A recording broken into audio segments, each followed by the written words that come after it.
G'day. Today I'm going to do a harvest out of this flow frame. I think I'm only going to do one frame, see how it goes. So this will be my first one, so let's get started. Well, what do you know, it's just started raining. Unbelievable. Anyway, we'll get back to it tomorrow. We copped all that rain yesterday. You can see it's sort of sunny, a little bit cloudy, but we'll go round two.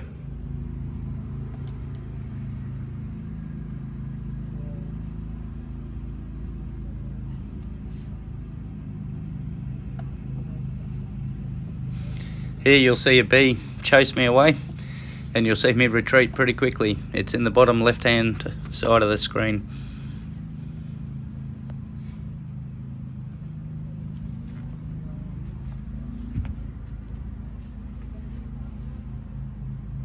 So as suggested by a good friend, Beshi from Beshi's Bees, he said to lay these at 5 centimetre increments, so just so it helps when cracking, you don't have so much runoff or any runoff going down through your frames and into your beehive.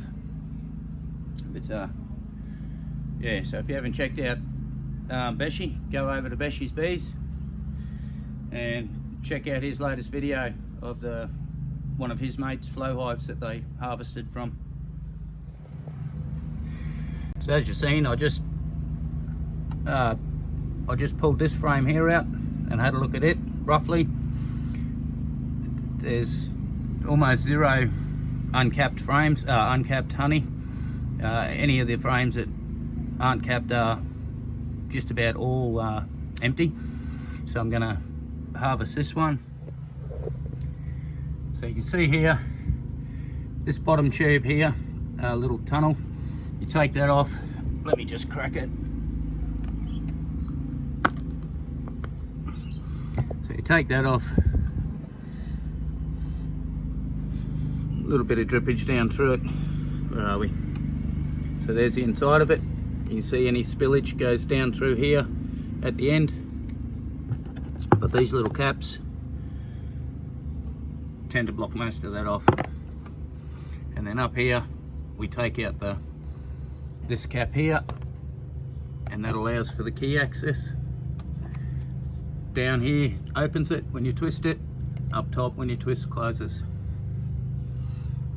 Check little bees with their tongues sticking out. This is a little tube that we stick in the end there. You might be able to see up top, it's got that little groove. That goes into that little groove where the bee was just sticking his tongue out of, stops it running in while you're harvesting.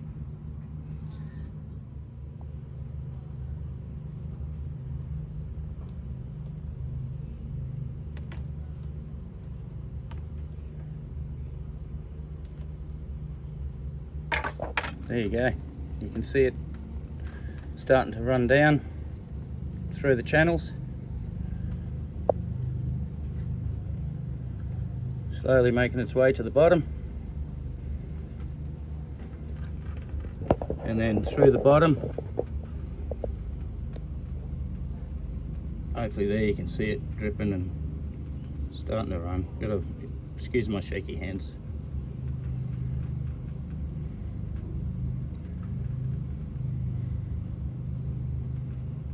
I can sense something's going on. I can sense that the honey's disappearing.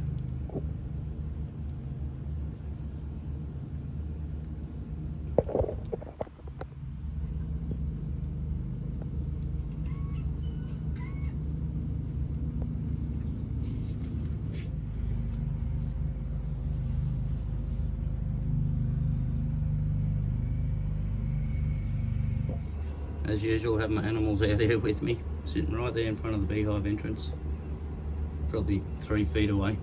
So they're just coming and going as normal. Landing with pollen, probably nectar too, although we have had a bit of rain. I'm not sure how watered down the nectar would be. Now other beehive doesn't even know either that I'm collecting.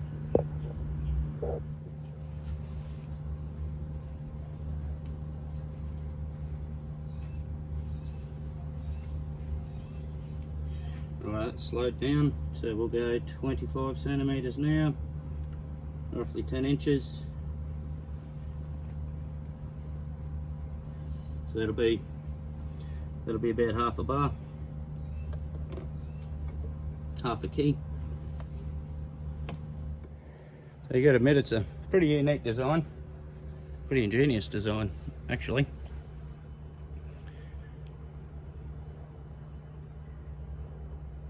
So they definitely know their honey's going missing. You can see them in a couple of these cells already.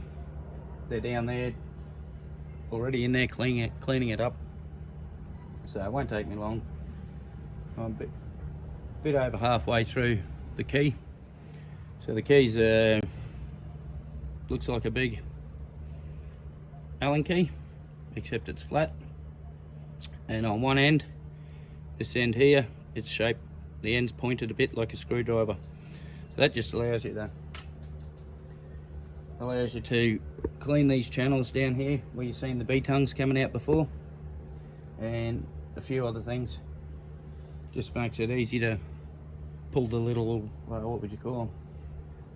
Oh wow, hang on. Whoops. That was lucky. Too busy talking. Unbelievable.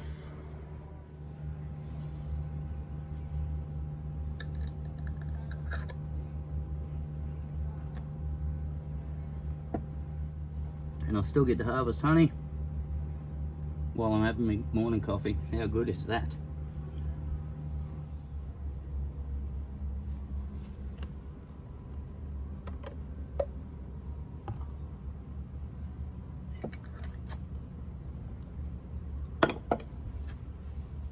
We've harvested this whole frame without disturbing the hive, other than the frame inspection at the start, just to make sure it was the right frame I did want to consume or harvest.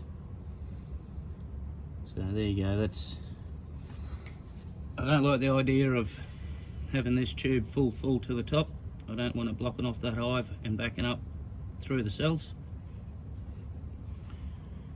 So that's why I've opted just personally to keep it roughly about halfway, but I just open the hive fully, so crack the comb fully, so it is what it is, I suppose. Hello, fly.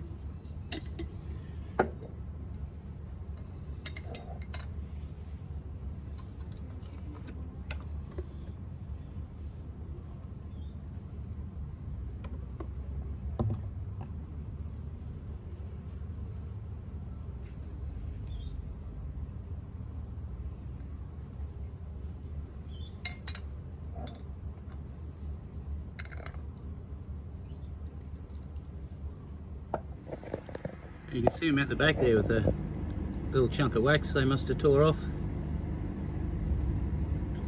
Where'd he go? There you go, down the bottom.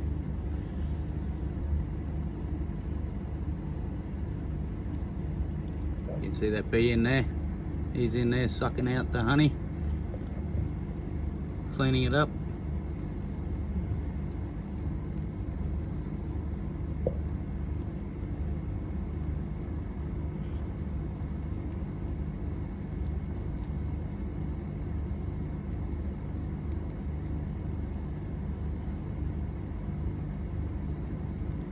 Another one in here, sucking out the honey, right in the cell.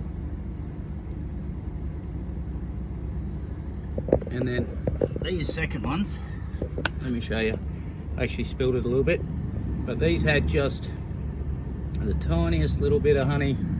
Must have been when they first started and they hadn't properly done the cells yet. So this one had the most. So I've got this hive tilted right back. You can't really see, but that's level. So that's level. You can see I've got it tilted like that. So it's, I don't know, degrees, could be 10, could be 15. But this one here, has got, you can see half a cap there, which is a fair amount of honey that had leaked through before they even capped it all off properly. So I'm just letting that sort of half run through. The back, I've just cracked these little doors, whatever I called them before, caps. So if you can see there, see it moving, that's them sucking, licking all the honey up from the inside. That's nothing flash. You can see the gap there. So I've raised it probably an inch, but that's my intricate hive tilting mechanism. So what I didn't show you before is these little caps for your keyway. You can see up here, okay, while when that's open, that bottom piece is up high, and when it's closed, it's down low. These caps are a reminder that you cannot close it when it's open. These don't go in unless that top section is down. And there you can see how it goes in. Let me try and do this one-handed.